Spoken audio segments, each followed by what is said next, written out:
Sampai sekarang keluarga dan istri belum mendapatkan kejelasan, tidak dilanjutkan.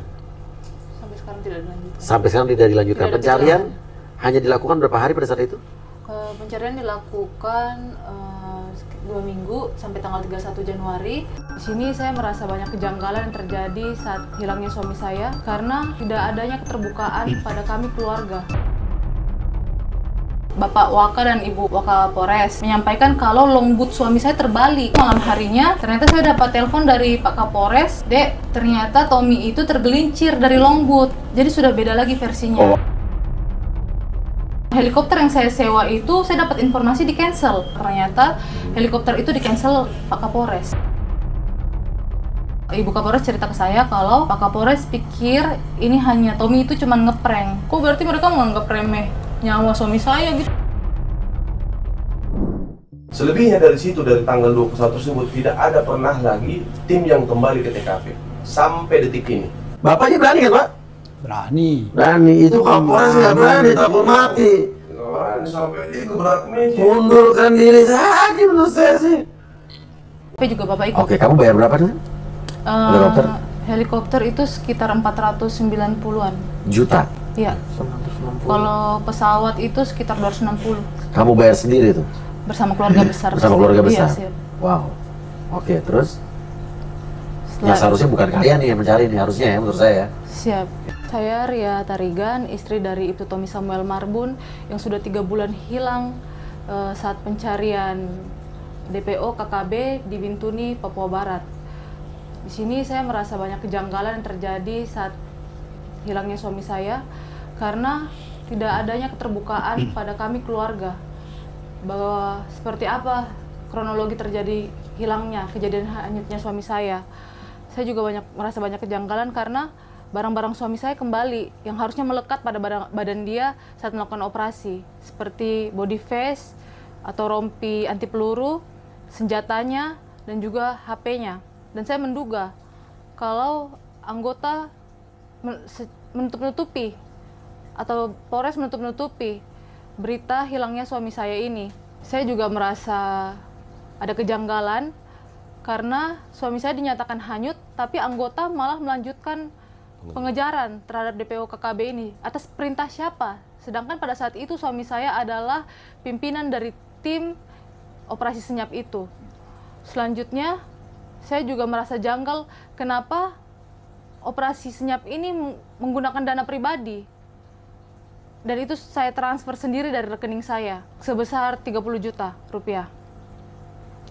Saya juga merasa sedikit sedih karena di saat kejadian seperti ini, ibu-ibu Bayangkari yang datang ke rumah saya untuk memberikan support secara kemanusiaan, suami-suami mereka dipanggil Bapak Kapolres dan dilarang untuk ke rumah saya lagi. Dan beberapa ibu-ibu yang memposting di sosial media untuk memberikan support kepada saya, itu suaminya diancam dimutasi.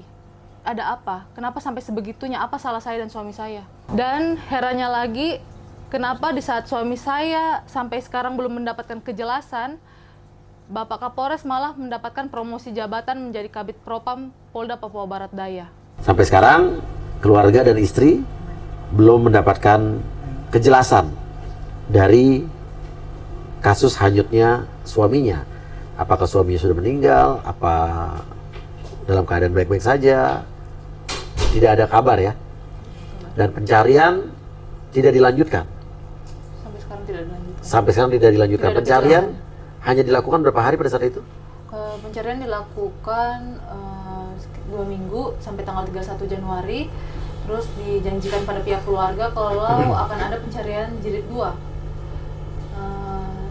Kami menunggu kepastian kapan pencarian itu dimulai, tapi belum ada kepastian. Akhirnya saya pergilah bersama keluarga ke Polda, menanyakan kepada Bapak Kapolda. Bapak Kapolda memberikan, kami sepakat lah, akhirnya dilakukan pencarian ulang 1 minggu waktunya. 1 minggu? 1 minggu.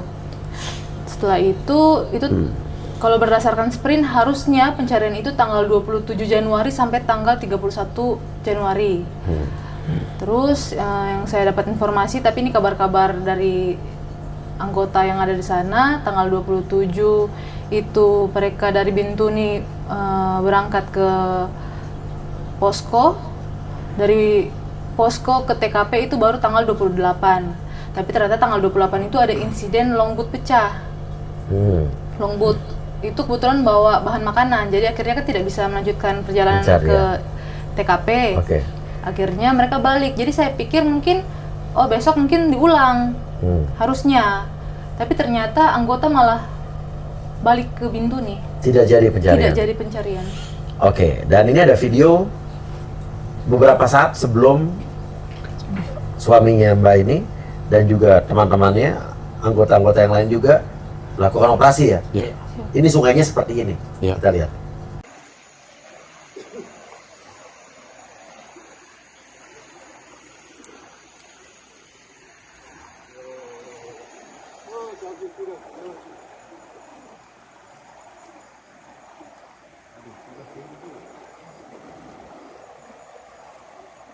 Ini sungainya berarti sedang kali ini waktu itu ya? Berdasarkan video yang ada di HP suami saya, cuman selutut airnya. Itu yang mukanya. Ini siapa video ini nih? Anggota suami saya. Oke, dan ini kejadiannya persis pas sebelum ini di video ini kejadian pas persis mau berangkat itu operasi. Iya, mau menyeberang. Oke, pertanyaannya ada di HP suaminya Mbak. HP-nya kok ada? Itu juga menjadi pertanyaan kami keluarga karena barang-barang suami saya kembali seperti HP, body vest. Body vest itu berarti yang anti peluru, rompi anti ya? peluru. Yang dimana harusnya dia pakai itu ya untuk karena kan dia mau ke tempat KKB, masa dia kosongan seperti itu kan? Oh, KKB itu adalah kelompok kriminal bersenjata yang ada di Papua ya. Oke, ini operasi dalam rangka itu ya. Siap. Oke, di video tadi pakai body vest ya? Tidak. Tidak ya, oke. Jadi kembali adalah body vest. Body vest, pakaian suami saya dan senjata pendeknya. Ada kembali ya? Kembali. Serta handphone. Oke, di handphone itu ada. Oke, sebelum kita lanjut ke pencarian yang tidak dilanjutkan oleh aparat atau institusinya dan juga pemerintah daerah setempat, saya mau tanya, sebelum berangkat ada kecurigaan atau mungkin ada cerita apa nggak suaminya sama Mbak? Itu juga yang jadi suami saya sebelum pergi itu dia sempat sekitar tanggal 12 apa 13 itu kami sempat makan siang sama-sama. Sambil saya suapi dia sempat mengeluh. Selama ini suami saya kan soal pekerjaan tidak terlalu terbuka sama saya. Tapi pada saat itu beberapa kali dia tanya, "Mami bagaimana ini operasi ini?" Tapi di situ ya saya tetap memberikan support kan. Setelah itu kenapa operasi ini kenapa? Saya kurang tahu. Soalnya dia cuma tanya kayak gini, "Mami, menurut Mami bagaimana ya operasi ini?" Seperti itu kan. Setelah itu pada saat kami lagi makan siang, suami saya tuh sempat nggak tahu kenapa tiba-tiba pas saya lagi suapin dia ngeluh. Dia bilang, "Ih, dipaksa-paksa terus ini." Saya kan tanya, "Dipaksa siapa?" "Ini dipaksa Kapolres karena Kapolres ngejar kombes sebelum TR keluar karena pada saat itu kebetulan kami mendapat info kalau TR kami mau keluar, TR mutasi." Makanya itu suami saya bilang kalau dia didesak-desak Kapolres untuk melakukan operasi ini sebelum TR kami keluar. Di situ saya cuma bilang ya namanya kita junior, nggak mungkin kita bisa melawan. Ini TR yang mau keluar kapan, di bulan apa? Kami dapat informasi kalau TR kami mau keluar kalau nggak akhir Desember awal Januari. TR mutasi kami. Di situ saya cuman bilang ya namanya kita junior menjalankan tugas lah. Memang kita bisa apa? Nggak mungkin kita bisa berontak. Pada saat itu saya memberikan masukan seperti itu. Dan lagi pada saat tanggal 15 Januari itu di saat hari dimana dia mau pergi, itu suami saya sempat ajak saya mau bicara empat mata. Itu siang, tapi kebetulan karena saya di mobil memang mau pergi beli makan siang pada saat itu, jadi saya bilang, "Sabar ya Papi, nanti pulang beli makan siangnya kita ngobrol." Saya bilang gitu. Tapi di situ suami saya kayak ngotot banget mau ngobrol. Mau cerita sesuatu. Iya, karena saya udah keluarkan mobil dari garasi, suami saya sampai ngejar keluar. Tapi saya bilang nanti cuman beli bentar doang kok. Saya pulang, ternyata suami saya mungkin keluar, jadi saya nggak ketemu. Sore harinya suami saya pulang, saya tanya, "Papi, tadi mau ngobrol apa? Terus dia bilang nggak jadi, katanya seperti itu. Terus dia bilang nanti transfer uang transport ya, transport untuk operasi senyap ini kan. Saya komplain namanya. Loh. Jadi gimana, suami minta kamu transfer uang operasi senyap. Iya. Loh, ini kan dia menjalankan tugas sebagai anggota Polri kan? Itu yang makanya saya komplain. Terus kalau yang bayar kalian sendiri gimana sih? Itu makanya saya komplain. Saya bilang, ih kenapa tugas negara jadi pakai uang pribadi? Saya tanya kan. Terus suami saya sempat celutuk kayak begini. Iya, soalnya yang desak-desak ini nggak modal. Nah di situ saya. Siapa yang desak-desak?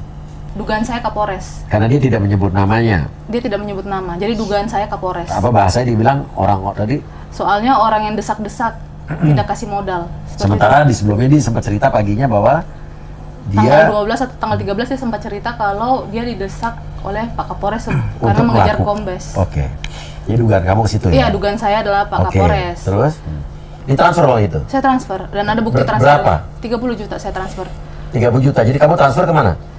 Kebetulan saya transfer itu atas nama salah satu anggota Polres Bintuni. Mungkin dia yang bagian menyiapkan kendaraannya, karena ini keterangan suami saya ini uang transportasi berangkat. Jadi uang transport operasi senyap yang merupakan tugas negara yang bayar adalah kamu pribadi? Iya, siap. Disuruh orang yang mendesak-desak? Iya, begitu. Oke. Terus sementara anggota yang lain disuruh transfer juga? Itu saya kurang tahu. Kurang tahu juga? Iya, siap. Oke, terus habis itu? Setelah itu suami saya siap-siap, saya sempat video call sama mertua saya. Karena kami mau berdoa, biasanya memang itu rutinitas kami kalau mau berangkat ke operasi, biasanya memang berdoa bersama. Nah saat berdoa itulah saya lihat kenapa suami saya ada yang aneh. Jadi saat berdoa biasanya dia tidak pernah merasa ketakutan, tapi itu dia air matanya keluar. Kan saya duduk samping dia, akhirnya saya tanya, tapi kenapa? Kalau takut bilang gitu. Kalau takut nggak usah pergi, gue bilang kayak gitu. Tapi dia bilang, enggak. Tapi sambil ketawa-ketawa lah gitu, enggak. Di situ suami saya pergi, kalau setahu saya dia pergi ke titik kumpul rumahnya salah satu anggota. Di situ sudah suami saya sempat bilang nanti kalau ada sinyal dia hubungi. Saya tidur, terus suami saya chat saya itu jam 1 pagi kurang lebih, tanggal 16-nya itu dia bilang pasti berita buruk. Tapi karena saya sudah tidur, saya baru baca besok paginya. Saya balas, tapi ternyata sudah centang 1. Setelah itu sudah tidak ada kabar lagi sampai tanggal 18 saya dapat informasi kalau suami saya itu mengalami kejadian seperti ini. Hilang, hanyut. Iya. Tapi yang pertama menyampaikan informasi ke saya itu kan Bapak Waka dan Ibu Waka Polres. Datang ke rumah saya tanggal 18 itu siang hari menyampaikan kalau longboot suami saya terbalik.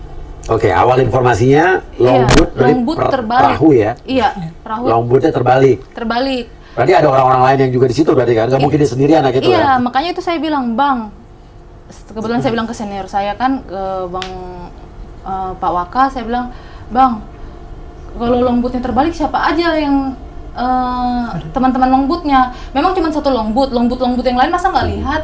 Saya memang sempat tanya kayak gitu, tapi di situ memang Bapak Waka bilang, Dek, masih simpang siur berita. Abang belum bisa kasih kepastian. Siap. Saya bilang itu. Setelahnya saya dapat telepon dari Ibu Kapolres, mungkin ya menguatkan saya kan. Menguatkan, di situ saya sempat minta, Mbak, saya mohon drone sama helikopter, karena itu pemikiran saya paling pertama untuk menyelamatkan nyawa suami saya. Saya bilang, Mbak, kalau boleh helikopter sama drone, dan diiyakan. Iya, nanti Mbak sampaikan, Mbak teruskan ke Abang, Pak Kapolres maksudnya. Tapi sampai sore ternyata tidak ada informasi balasan lagi. Akhirnya saya inisiatif minta bantuan letting suami saya sama keluarga untuk cari helikopter swasta. Jadi inisiatif sendiri? Inisiatif sendiri. Setelah itu malam harinya ternyata saya dapat telepon dari Pak Kapolres. Pak Kapolres bilang, Dek, ternyata Tommy itu tergelincir dari longboot. Jadi sudah beda lagi versinya. Oh, awalnya dibilang longbootnya kebalik, ternyata tergelincir dari longboot. Jadi sendirian. Dibilang sendiri. Saya tanya, bagaimana bisa? Masa tidak ada yang lihat? Itu abang kurang tahu deh, mungkin Tommy duduk di belakang. Jadi dia tergelincir, nggak ada yang lihat. Terus masa nggak ada yang gitulah saya berdebat sama Pak Kapolres, masa nggak ada anggota yang dengar atau nggak ada yang, dan lagi suami saya selama pergi ke hutan tuh nggak pernah dia sendiri, namanya pimpinan tim pasti ada yang selalu mengawal dia kan.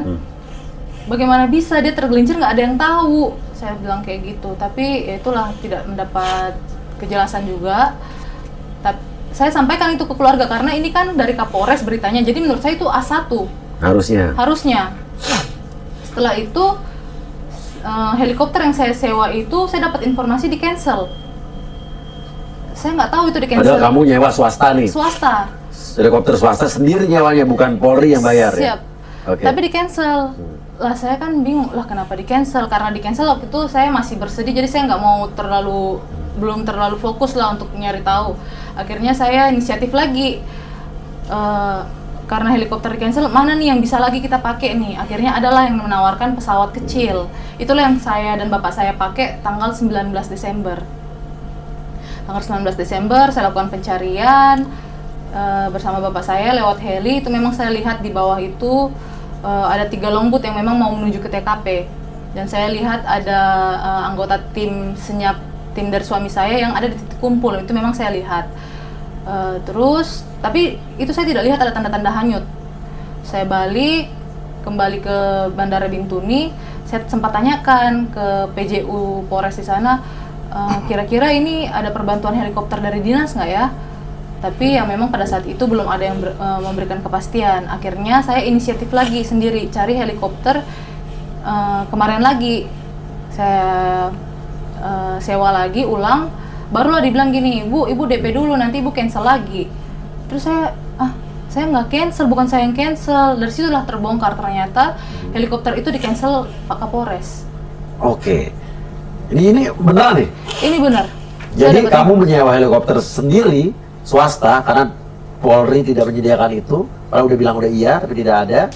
Kamu menyewa pada swasta, tiba-tiba cancel. Tiba-tiba nggak jadi. Kamu nggak tahu, ternyata pas yang mau coba kedua, ada kabar di cancel oleh Pak Kapolres. Siap, karena katanya nanti siapa yang mau bayar. Padahal pada saat itu saya tidak meminta siapapun yang bayar. Saya siap, keluarga siap, karena kami memang sudah berunding kan. Kami pada saat itu pemikiran kami cuman mana hal tercepat yang bisa menolong suami saya. Iya, yang harusnya sebetulnya institusi lebih cepat melakukan itu pada anggotanya ya. Siap. Oke, terus habis itu? Itulah karena akhirnya saya sewa heli, saya pakai heli lah kan sama bapak saya juga. Ini bapaknya. Iya. Kebetulan bapak ini ikut selama proses pencarian itu bapak ikut. Jadi di atas heli swasta itu ya. Dan turun ke TKP juga bapak ikut. Oke, kamu bayar berapa tuh? Helikopter? Helikopter itu sekitar 490-an juta. Iya. Kalau pesawat itu sekitar 260. Kamu bayar sendiri tuh? Bersama keluarga besar. Bersama keluarga besar. Iya, siap. Wow. Oke, terus? Yang seharusnya bukan kalian nih yang mencari nih, harusnya ya menurut saya. Siap. Ya, terus? Setelah itu kami pakai helikopter itulah kan pencarian apa. Jadi ada 2 heli ternyata pada hari itu, Mas. Ternyata heli perbantuan datang. Nah, akhirnya kan bapak saya yang naik heli pada pagi hari itu. Heli yang swasta yang kami pakai ini memang yang melakukan penyusuran. Iya. Heli dari Polri ini penjemputan anggota tim yang ada di situ. Oke. Ini yang menjadi sedikit janggal karena di sana kan nggak ada orang sakit, Mas. Harusnya kan Bama yang diantarkan ke sana untuk mereka melakukan pencarian. Masa mereka meninggalkan TKP? Oh, jadi justru helikopter dari polisi ini malah menjemput orang-orang itu untuk pulang? Iya. Bukannya membantu melakukan pencarian? Siap. Oke, terus? Tanggal 21, bapak saya sama Pak Kapolres dan orang pintar lah ibaratnya gitu, Mas, kami orang adat lah, tua-tua adat lah kami bawa, memang 3 orang itu menurut kepercayaan orang di sana ya, masyarakat di sana. Bapak saya, Pak Kapolres, terus Pak Kapolres ada di situ. Pak Kapolres ada di situ dan anggota sama tua adat 3 orang. Tanggal 21 itu turunlah mereka diantar helikopter di sana. Melakukan ritual adat, sempat melakukan pencarian memang di area TKP, tapi memang tidak ada tanda-tanda hanyut. setelah itu, itulah yang ada voice note informasi kalau katanya mereka hampir diserang KKB. Disambung. Hampir disanggung. Dari siapa itu voice note? Saya dapat voice note ini dari Ibu Kapolres. Voice note suara siapa? Suaranya suara Pak Kapolres. Bilang apa? Menyatakan kalau di sana mereka turun di sisi seberang yang banyak KKB-nya. Terus mereka di sana hampir disanggung. Sanggung itu adalah disanggung itu hampir dikepung, diserang, ya, diserang. dikepung apa seperti itulah. Tapi fakta dan kenyataannya? Fakta dan kenyataannya bapak saya ada di sana. Saya tanya. Bapak pada di sisi situ dengan helikopter swasta? Ya. Iya. Ya. Tidak ada KKB itu? Tidak ada. Oke, terus waktu kita putar voice note ya? Ini udah diputar di Komisi 3 DPR Udah ya? tadi. Sudah. Oke. Ini Papi sama Om Tarigan, bapaknya Ria menuju ke titik paranormal yang dikasih lagi saya, dibantu sama Danion. Ini Papi baru tiba dari titik hanyut, tapi di seberangnya kali yang banyak OPM-nya. Semalam bermalam di sana dan kita hampir disanggung sama 5 OPM. Makanya Papi langsung pulang karena ada 4 orang sipil. Nanti ketembak, Papi diserahkan lagi. Jadi sampaikan sama Ria kayak gitu dan bapaknya menyaksikan sendiri sayang. Oke, lanjut. Apa yang membuat janggal dari voice note ini? Di situ yang menurut saya sempat kecewa karena Bapak Kapolres itu menyatakan kan dia membuat situasi di situ seolah-olah mencekam, banyak KKB hampir diserang. Itu kan, dan itu disebarkan ke masyarakat sekitar. Jadi orang-orang yang mau membantu takut. Jadi takut, dan ini dipaparkan di Polda. Seolah-olah benar adanya banyak KKB dan segala macamnya. Jadi kesimpulan menurut Mbak ada upaya apa nih? Itu yang menurut saya akhirnya bisa saja PJU Polda salah ambil tindakan. Iya, karena ada informasi yang disebarkan yang palsu. Harusnya mungkin bisa mengerahkan tim SAR yang kerja. Tim SAR kan akhirnya mundur karena takut. Iya. Padahal Bapak sendiri ada di sana, dan itu cuma pernyataan dari orang pintar, penglihatan orang pintar. Oh, jadi Kapolres bilang begitu karena pernyataan orang pintar. Iya. Pintar banget itu orang bisa ngeprediksi bahwa sampai KKB datang segala macam itu bisa dipakai negara loh kalau emang pintar itu, benar kan ya? Bisa dipakai. Oh, kita dalam operasi ini pakai orang pintar itu untuk di mana ada lawan, ada musuh di mana, benar ya? Iya, benar. Bisa menang dalam operasi, bisa tuntas itu harusnya. Jadi Kapolres menyebarkan informasi itu atas cuman pernyataan orang pintar. Siap. Jadi apa yang kamu rasakan dalam kasus ini? Jadi apa? Kecewa. Kecewa karena? Kecewa. Karena selama ini suami saya kan kerja, loyalitasnya sangat-sangat kepada pimpinan tuh sangat-sangat. Tapi ternyata pada saat kejadian seperti ini saya lihat kok malah pimpinan kok apa ya Mas ya? Pimpinannya dalam hal ini siapa nih? Bapak Kapolres. Kapolres ya. Soalnya udah jelas nih siapa nih pimpinan, kan ada strata-stratanya. Kok seolah-olah seperti tidak benar-benar sungguh-sungguh untuk melakukan pencarian suami saya. Kenapa kira-kira menurut kamu sampai suami kamu? Kalau emang menurut dugaan kamu benar ini tidak sungguh-sungguh, apa emang mereka rasa udah nggak mungkin ketemu? Apa ada yang ditutup-tutupi atau apa? Tidak tahu. Itulah kan tanggal 23, saya cerita sedikit Mas. Boleh nggak? Jadi tanggal 23 itu Ibu Kapolres sempat antar saya ke bandara. Karena saya mau ikut ke TKP kan. Di situ Ibu Kapolres sempat cerita-cerita lah kan. Kalau dia bilang, dia bilang itu Pak Kapolres kirain ini hanya ngeprank. Maksudnya? Jadi Pak Kapolres pikir informasi yang diberikan kalau suami saya hanyut itu cuma bercandaan, karena memang Kapolres memang sama suami saya suka bercanda. Jadi dipikir pada saat itu ya itu bercandaan juga. Sampai malam hari ternyata suami saya tidak ketemu, barulah Pak Kapolres panik dan dia bilang ke istrinya kalau Mami, Topi belum ketemu. Barulah di situ dia menangis. Itu pernyataan Ibu Kapolres kepada saya. Oke, Ibu Kapolres bilangnya gimana? Jadi dia kira Ibu Kapolres cerita ke saya kalau Pak Kapolres pikir ini hanya Tommy itu cuma ngeprank Bapak Kapolres. Oke, terus? Nah, karena memang mereka dekat dan memang mereka suka bercandaan, Mas. Setelah itu Sampai malam ternyata suami saya tidak ketemu, barulah Pak Kapolres panik, dan di situ dia memang kata keterangan istrinya Pak Kapolres menangis di situ. Pak Kapolres menangis di situ. Kapolres menangis keterangan pada saya. Tapi di situ saya sangat-sangat hancur, Mas, karena suami saya dan Pak Kapolres itu memang dekat sebelumnya. Jadi saya tidak menyangka. Sedekat apa? Mungkin ibaratnya kalau suami saya belum di kantor sampai dicariin untuk temanin sedekat itu. Anak kesayangan kali ya. Siap. Anak buah kesayangan. Anak buah kesayangan. Di situ ya makanya saya merasa kayak, kok Mbak sama Abang malah seperti itu ya? Bukannya, kok berarti mereka menganggap remeh nyawa suami saya gitu? Padahal kan kita kan hubungan kita baik selama ini. Kenapa? Kok suami saya? Nyawa suami saya lah, kok malah dianggap remeh seperti itu, dikira ngeprank. Ini kan bersangkutan dengan nyawa. Saya punya anak kecil ini loh. Menurut saya kalau pada saat itu dilakukan pertolongan sungguh-sungguh, mungkin sekarang suami saya ada. Itu yang buat saya, oh ya sudahlah kalau memang seperti itu. Terus saya sempat kecewa pada saat itu. Selanjutnya saya naik heli, saya ikut prosesi adat di muara yang jaraknya itu sekitar 10 km dari TKP.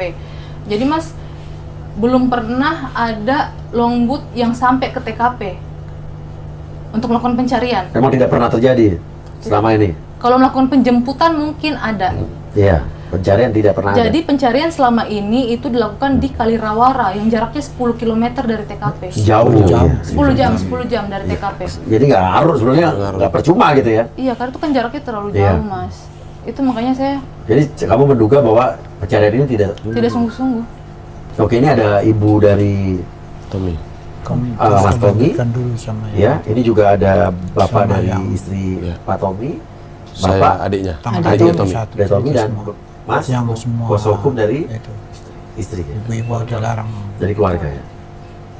Oke, kejanggalan-kejanggalan apa lagi yang dilihat? Ini lagi Mas, saya kan sampai sekarang masih bayangkari aktif hitungannya. Iya, pasti. Karena belum ada kepastian, Iya, kejelasan iya, tentang iya. suami saya. Jadi ibu-ibu anggota suami saya kan wajar lah kalau datang ke rumah saya untuk berdoa, memberikan support, itu sangat wajar. Ibu-ibu Bayangkari berarti Ibu-ibu ya? Bayangkari. Secara kemanusiaan itu wajar. Tapi ternyata mereka, suami-suami mereka dipanggil Kapolres. Jadi yang istri-istrinya datang ke kamu untuk Memberikan support, memberikan support, yang sering ke rumah, itu suami-suaminya dipanggil dan dimarah, dilarang ke rumah saya. Ada apa? teman-teman Teman-teman suami Bayangkari. kamu berarti ya? Iya. Terus ibu-ibu yang mengupload di sosmed yang memberikan dukungan untuk saya, itu mereka sampai ditelepon. Tapi ditelepon sesama Bayangkari, dibilang, take down itu, nanti nama suamimu dicatat, nanti dimutasi. Jadi mereka di sana dalam intimidasi juga menurut saya ya. Oh, berarti ada apa tadi? Iya, makanya saya Ini kalau cerita kamu ini benar, yang versi ini justru kecurigaan saya ada sesuatu yang aneh kalau memang ini benar ya. Kok ngapain orang nama Ibu Bayangkari kan support kamu sesama-sama iya. Ibu Bayangkari harusnya itu normal ya. Itu Siap. menurut saya emang seharusnya begitu. Tapi justru malah Dimarah. suaminya dipanggil, Iya, siap. ditegur. Siap. Oleh siapa? Oleh Bapak Kapolres. Dan itu ada bukti chatnya. Ibu-ibu pada mengadu ke saya. Apa bisa dibacakan? Izin Ibu, sampai kami macam waspada juga Bu. Ada orang yang pantau-pantau Ibu. Semoga Tuhan selalu melindungi Ibu, itu satu. Terus, iya Bu, katanya Ibu Ketua sudah catat nama-nama. Lucu juga Bu, soalnya ibu-ibu yang ke rumah Ibu suaminya dapat marah. Kamu jawab. Iya, di situ saya jawab. Oke. Oke, apa lagi kejanggalan yang kamu lihat? Jadi kan saya tahu kabar ini Mas dari orang tua saya. Kenapa pimpinan hilang dalam operasi, tapi tim malah melanjutkan operasi untuk mengejar KKB, mengejar DPO, bukan malah mencari. Oh iya, benar. Gitu. Iya. Itu Masuk yang akal. buat saya mulai dari situ saya mencari informasi lagi, menggali. Saya coba menggali ke anggota Resmob, yang mana setiap saya menggali ke anggota Resmob, mereka selalu jawabannya adalah, Bang, mohon maaf, tanya Pak Kanit saja. Kita nggak bisa bilang apa-apa, kita nggak bisa kasih keterangan. hanya Pak Kanit saja. Pasti itu selalu jawaban yang saya terima. Mereka seolah-olah menutup mulut dan takut kali ya. Begitu. Apa? Takut kenapa masalahnya? Benar, begitu. Terus kedua, yang membuat saya sangat janggal juga, saya kan hidup dengan Tom ini kan dari kecil nih Mas. Iya. Jadi kan saya tahu lah karakternya ini orang begitu kan. Dan ini orang gak akan pernah meninggalkan HP. Karena dia tipikal manusia yang selalu memikirkan hal terburuk terjadi. Selalu. Makanya ketika handphone dibalikin dalam posisi rapi dalam clippingan plastik yang anti air itu, dari situ sudah saya semakin curiga.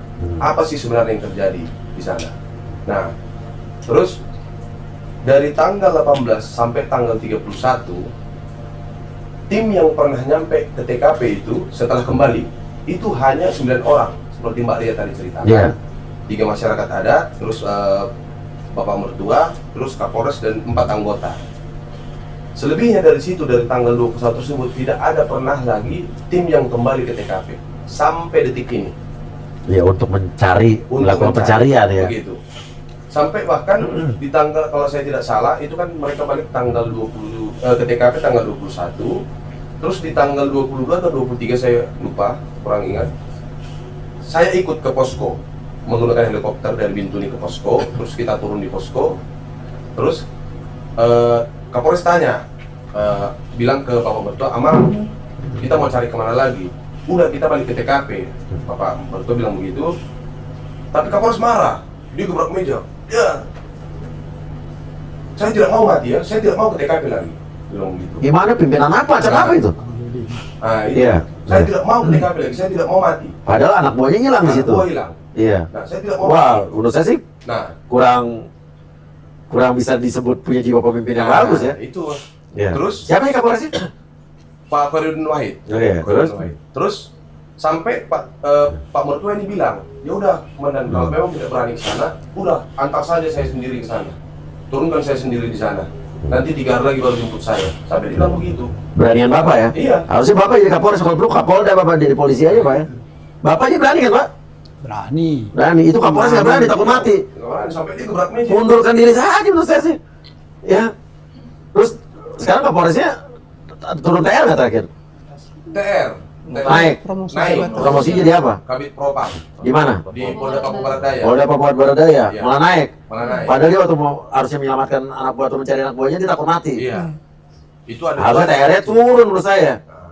Ya, maksudnya turun jabatan ya. Itu yang membuat saya sangat janggal karena saya saksikan di depan mata saya sendiri. Sampai dia bilang, mau gimana pun ini hasilnya, saya tetap diperiksa. Dia bilang gitu. Jadi saya nggak mau mati, dia bilang gitu. Tapi pada akhirnya mereka berangkat ke sana, tapi nggak ke TKP. Jadi sekitar Di atas TKP.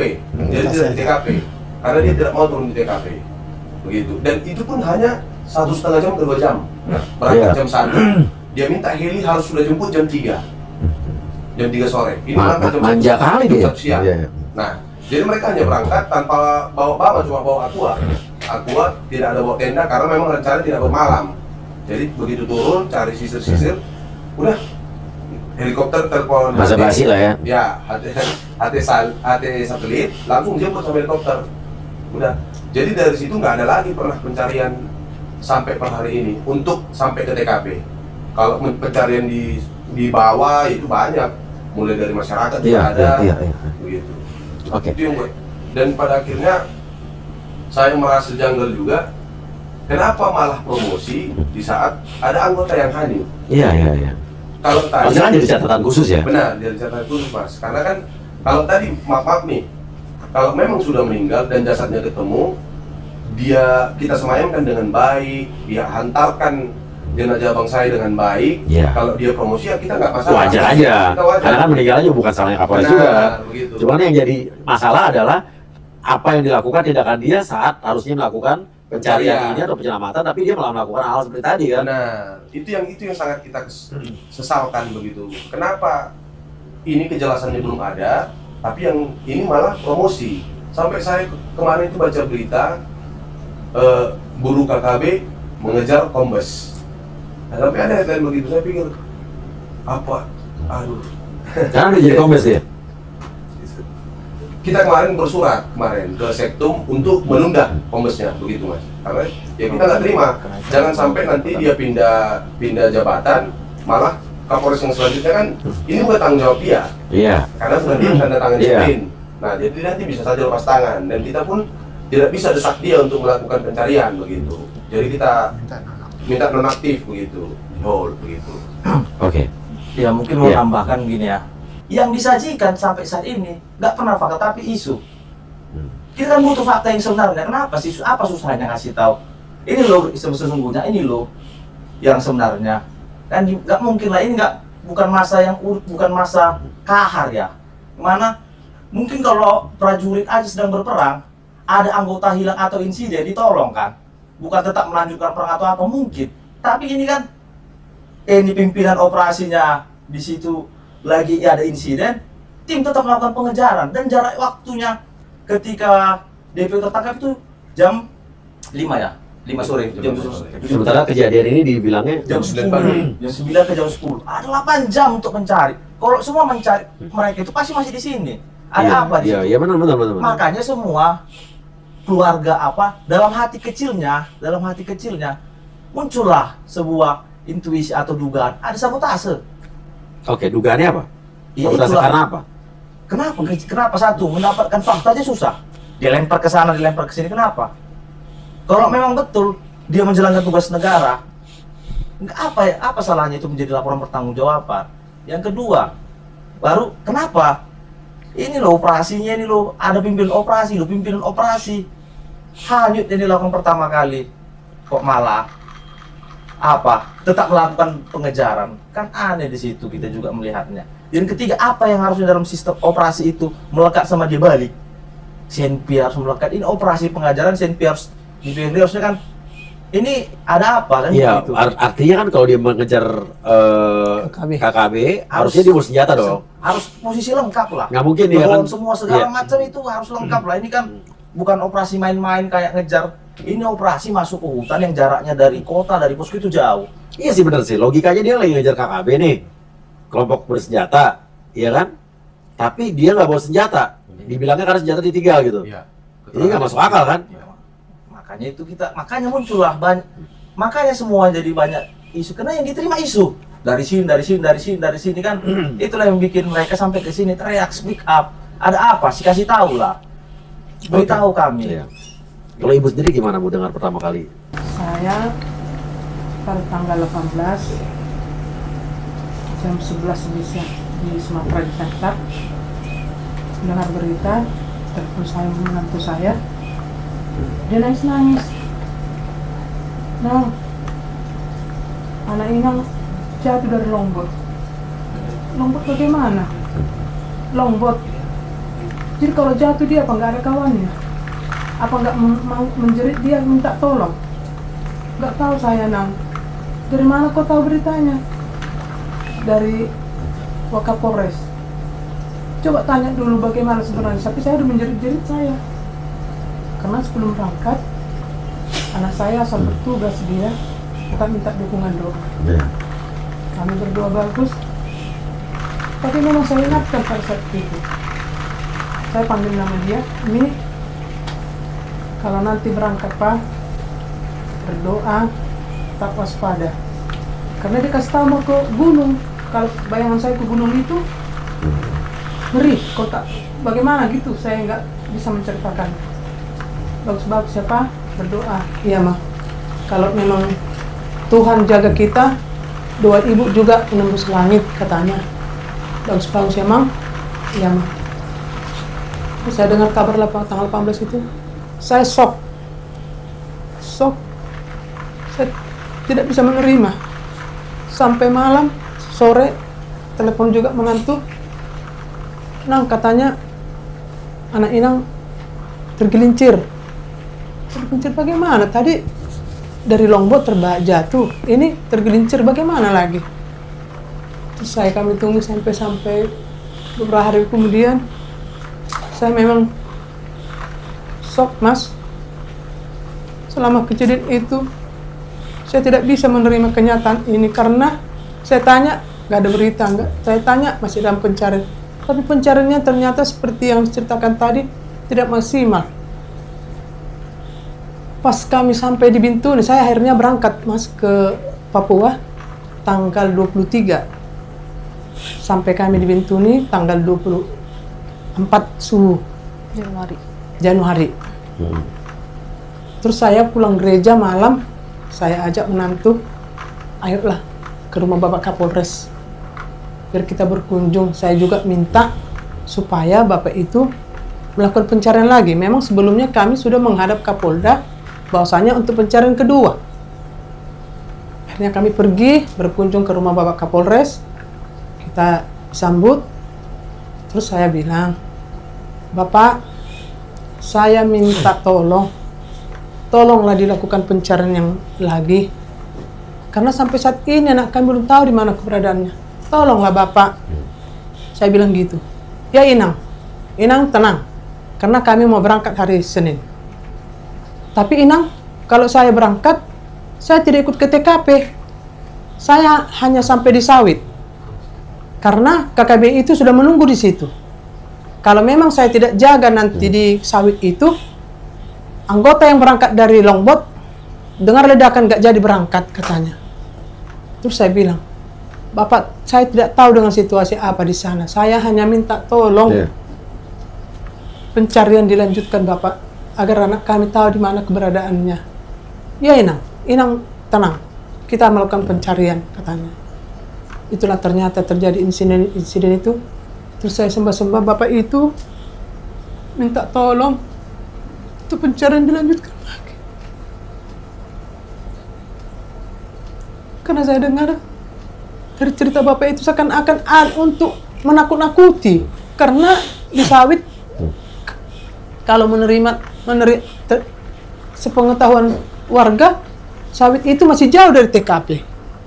Dan dia tidak mau sampai ke TKP, dia menjaga katanya untuk KKB yang sudah berencana menunggu di Sawit itu. Jadi dia katanya untuk mengantisipasi supaya nanti pencarian dilanjutkan. Ternyata karena ada insiden juga longbotnya pecah, akhirnya tidak ada jadi pencarian kembali. Cuman saya sangat kecewa karena saya sampai datang ke rumah Bapak itu sebagai orang tua memohon. Tapi inilah keadaannya. Saya sangat kecewa memang. Karena sampai saat ini kami nggak tahu di mana keberadaan anak kami.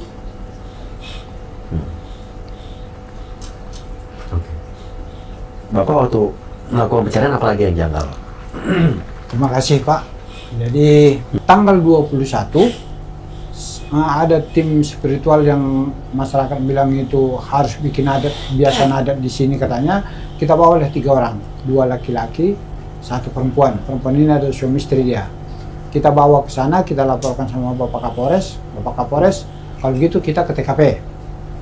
Berangkatlah kita ke TKP, 9 orang. Saya tanyakan, anggota SAR mana Pak? Kenapa nggak ada? Terus Bapak Kapolres bilang, itu karena daerah merah, anggota SAR tidak berani. Nah, dikirimlah saya undang-undang SAR itu. Malam itu dia chat saya, itu Amang, saya sudah kirim, saya baca. Saya diam saja. Wah, kok gitu ya? Sempat saya telepon keluarga yang di Jayapura sana, gimana sih SAR itu sebenarnya, Basarnas itu? Nah, sempat bicara juga sama Pak Kapolres, yang menyampaikan, ya Basarnas aturan cari, kan gitu. Tapi nggak ada. Habis itu Pak Danyon, kalau pencarian waktu tanggal 23 bawa saya punya anak ke bikin pencarian itu lagi yang di bawah itu tadi yang dia cerita, itu Danyon bantu kita. Terus malah Danyon yang bantu ya? Anggotanya bantu. Iya. Terus pas lagi Pak Danyon Kapuas ini bawa kita ke pos Rawara. Nah, pos Rawara di situ Danyon bilang sama saya, ini drone bisa jarak 5 km. Jadi kita di pos itu dipakai layar, anggota Danyon itu operasikan drone, kita nonton, dibantu sama Danyon itu, kelihatan semua begini. Padahal bukan anak buah dia ya? Anggota TNI Iya, maksudnya balas-balas Tommy ini bukan anak buah Bukan. kayak Danyon, tapi malah Danionnya yang Iya, dia banyak kebantu ya. Iya, dia ini yang saya rasakan ya, karena saya Ya, padanya ya, Pak. Iya, jadi saya lihat Pak Danyon buka itu drone. Nah, habis itu tanggal 25 ada miss sedikit, ada kita mau pakai lagi drone nggak jadi, ya miss sedikit. Nah, tanggal 26 baru cerita Pak Danyon sama saya, Mang, sama saya permintaan bantuan ini tidak ada. Secara WA kah, tertulis kah, tidak ada permintaan ke saya katanya. Jadi dalam hati saya, wih, Danyon ini sudah bantu kita selama ini. Padahal nggak diminta. Nggak diminta ini. Kalau Iya. ada apa-apa sama anggotanya berarti Pak Danyon ini kena ini kan? Iya. Nah, tapi dalam hati saya, wih, saya sambil Nah, itu harusnya naik pangkat tuh, Pak. saya Iya, air mata iya, saya iya. jatuh Pak. Nah, Kapolres saksinya sama Danyon. Nah, saya sampai bilang sama Danyon, Bapak minta maaf. Pak Danyon minta maaf. Saya tidak tahu. Nah, padahal mereka ini, setahu saya mereka ini yang selama ini mendampingi kita. Karena hari itu saya kasih tunjuk TikTok Kasat, benar nggak Pak Kapolres ini yang bantu kita. Nah, dia bilang ya orang ini sudah, tapi Pak Danyon bilang langsung, wah saya tidak ada satu surat pun. Saya begitu habis selesai Pak. Nah, jadi saya bilang dia Pak Kapolres, tanggal 23 itu karena di sana daerah rawan, ya minta pasukan ke Kodim sama Brimob supaya diamankan dulu di sana, baru kita bisa mencari. Terus apa kata Kapolres? Kapolres bilang sudah, tapi tidak datang ini. Nah, saya bilang saya diam saja. Coba kita minta keterangan yang benar nggak bahwa Kapolres sudah minta bantuan ke Brimob dan lain-lain, tapi tidak datang itu. Anggota Brimobnya sudah Pak. Yang saya minta ini kan di sana dibilang rawan, daerah merah. Kalau daerah merah itu kan pasti Brimob sama TNI. Nah, jadi kan untuk TNI saya bilang ya minta ke Kodim karena penggunaan pasukan di sana kan pasti Dandim. Iya. Nah, terus tapi nggak ada katanya kan, saya kan terima saja. Terus tanggal 27 malam kita cerita lagi. Bapak Kapolres bilang ini saya harus pecahkan secara logika. Satu lagi pencarian. Saya bilang memang betul Pak. Kita harus pecahkan secara logika. Kita olah TKP. Kita ke TKP, bawa gabus ataupun yang lain, bawa gabus. Kita taruh gini, baru kita lihat ke arah mana dia larinya. Berarti ke situ yang perlu kita cari. Kalau memang ada tikung-tikung, kan mana tahu lubang apa kan gitu. Kita lihat. Nanti kita bikin pakai kayu. Saya bilang oke, siap, bisa. Nah, terus tanggal 28 kita cari lagi pakai heli. Tanggal 28 malam kan dia bilang sudah siap 4 longboat. Tanggal 28 malam Pak Kapolres sampaikan saya, longboat tinggal 2. 2 tidak mau mundurkan diri. Nah, dan selama ini pun saya sudah minta supaya diperbanyak longboat. Dan saya juga ikut mencari longboat, tapi tidak ada yang kita dapat longboat. Nah, saya tanya dia, memang tidak ada yang berani cuma 2 ini. Nah, kalau begitu heli kita putar lewat muara laut, yang 2 longboat ini naik ke arah ke atas, tapi tidak sampai di TKP. Yang artinya Basarnas tidak ada di sini? Nggak ada. Karena apa? Itu dia bilang karena daerah merah. Oh iya. Siapa yang mengeluarkan bilang daerah merah itu adalah? Kapolres yang bilang saya. Oh jadi Kapolres bilang bahwa daerah merah sehingga orang-orang yang harusnya atau lembaga-lembaga yang turun membantu akhirnya dia tidak. Menurut Pak Kapolres tidak berani. Nah, terus saya tanya lanjut Pak. Saya kembalilah ke Bintuni, tanggal 31 kan udah selesai pencarian. Begitu tanggal 3 mau paparan ke Polda, saya mintalah sama Kaposko paparan. Namanya Ibtu Dimas. Saya bilang dia, Pak Dimas, bisa saya minta paparan kalian kah? Supaya, maksud saya bukan minta mau apa tidak. Itu hak mereka ngasih atau tidak, itu memang hak mereka. Maksud saya, supaya saya bisa mungkin Papa sampaikan sama keluarga ini loh. Perkembangannya apa? Perkembangannya yang sudah dicari anggota itu ini, kan begitu. Apa katanya? Nah, tapi Pak Dimas bilang siap komandan siap. Nah, tapi sampai berangkat ke Polda malah saya telepon pun nggak diangkat. Saya SMS, saya WA tidak dibalas. Saya diam. Nah, akhirnya sampai dia berangkat tanggal 4, tanggal 5. Saya cari tahu lah ini semua Pak. saya cari tahulah ke Kodim. Ada nggak permintaan dari Polres bantuan untuk pencarian kaset ini? Ternyata ada. Nah, ternyata orang itu langsung kirim ke saya dari PDF. Saya lihat, ada tanggal 21 Desember, kan kejadian tanggal 18. Tanggal 21 Desember sudah diminta bantuan pencarian ke Kodim. Nah, minta 20 personil. Dan Kodim sudah menunjuk batalion 763. batalion 763. Anggota batalion itu langsung sigap, langsung datang. Drop ke posko. Sigap langsung ya. Yang penting TNI sudah datang ke posko. Pada menurut keterangan dari mereka ini, dan sudah dicek juga, di cross check juga sama orang itu. Benar. Nah, karena kenapa Pak? Begitu saya tanyakan waktu ada sprint ke Kodim, anggota Kodim nyeletuk.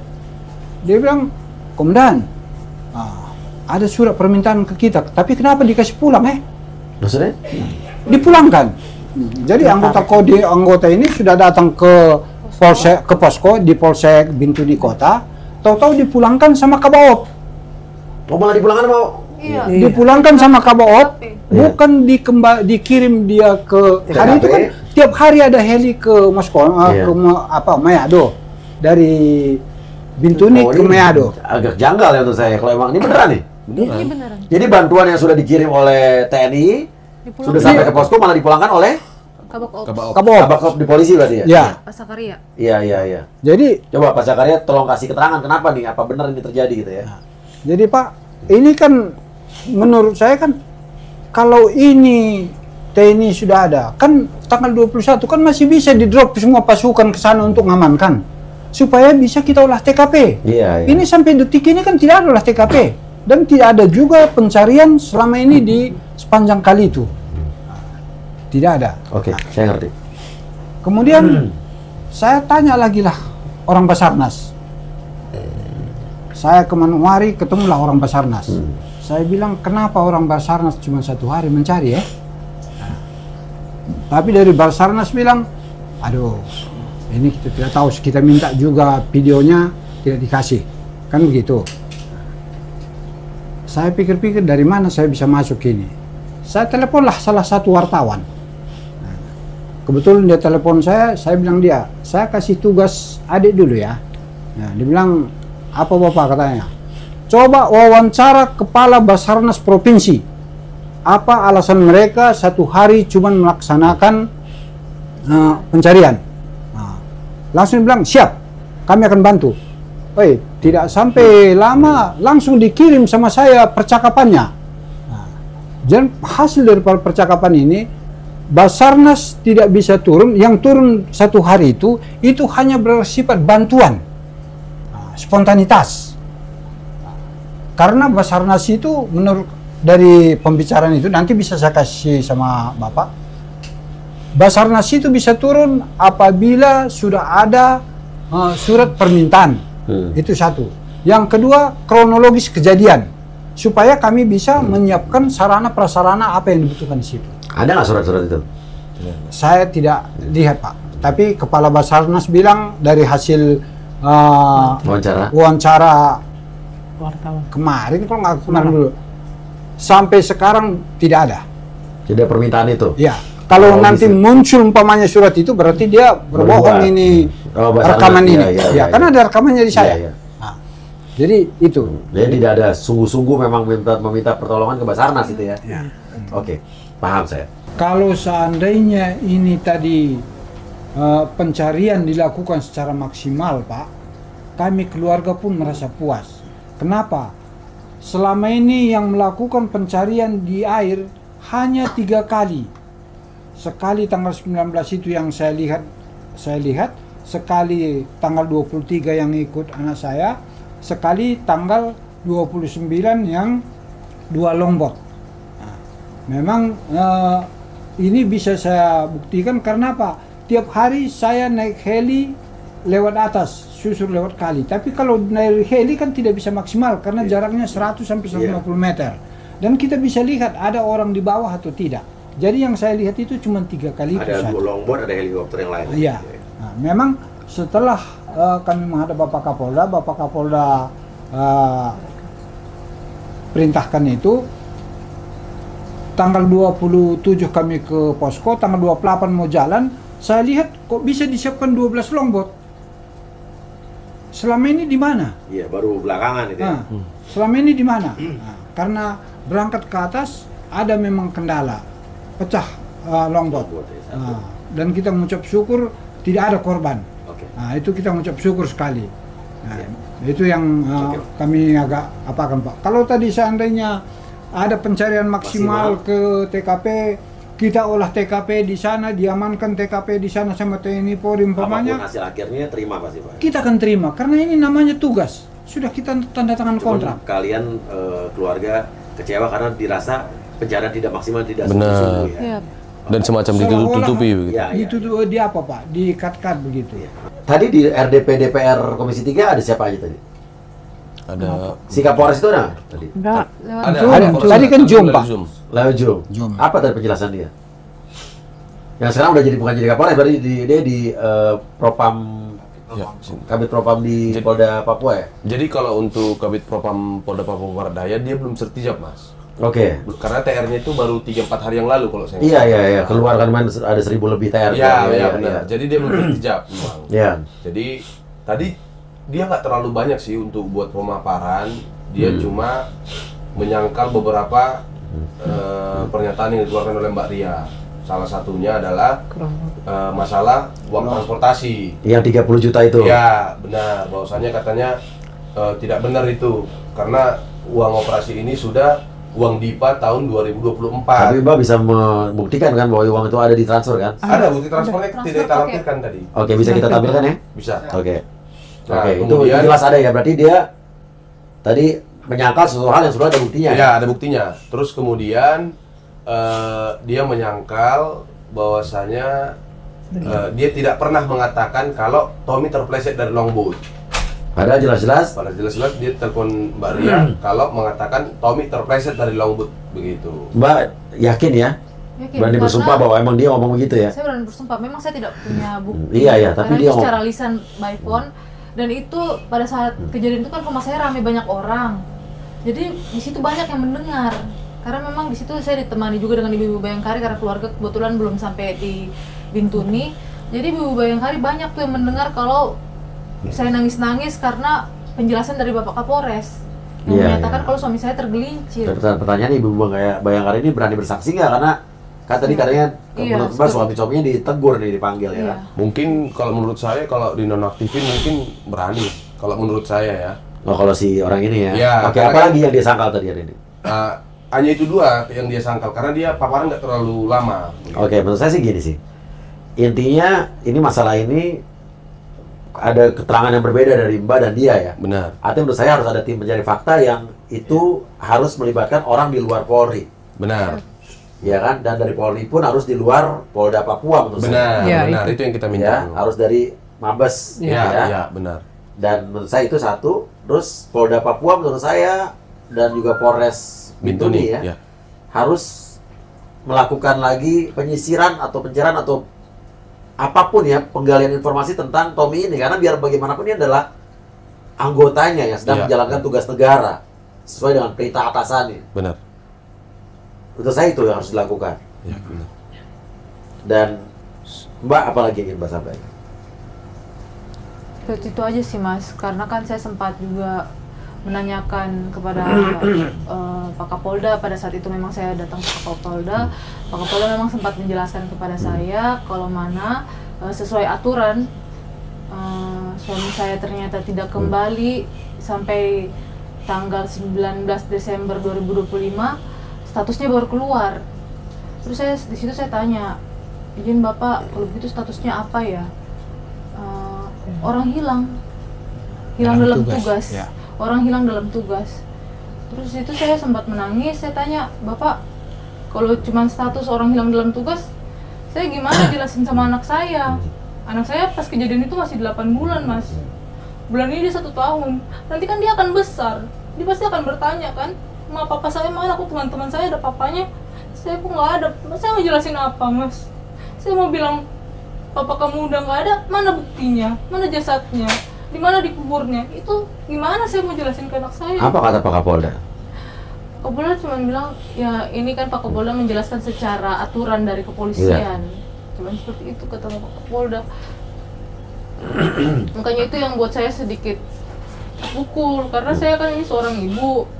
Saya lumayan aktif juga dalam Bayangkari, tapi kenapa di saat suami saya terjadi insiden seperti ini, negara seolah-olah ya lepas tangan. Ya tidak bersungguh-sungguh lah ya. Ya, sedikit tambahan ya Mas ya. Yang ini jadi menarik bagi kami juga dan jadi sedikit menjadi janggal. Setelah kejadian, Polres Teluk Bintuni maupun Polda Papua tidak pernah mengeluarkan rilis resmi Sampai sekarang. sampai sekarang. Nah, malah rilis yang dikeluarkan Polres Teluk Bintuni terkait meninggalnya atau ditangkapnya KKB itu. KKB itu. DPO tadi. Iya. Kenapa itu lebih penting daripada ini? Apa Paham. urgensinya itu?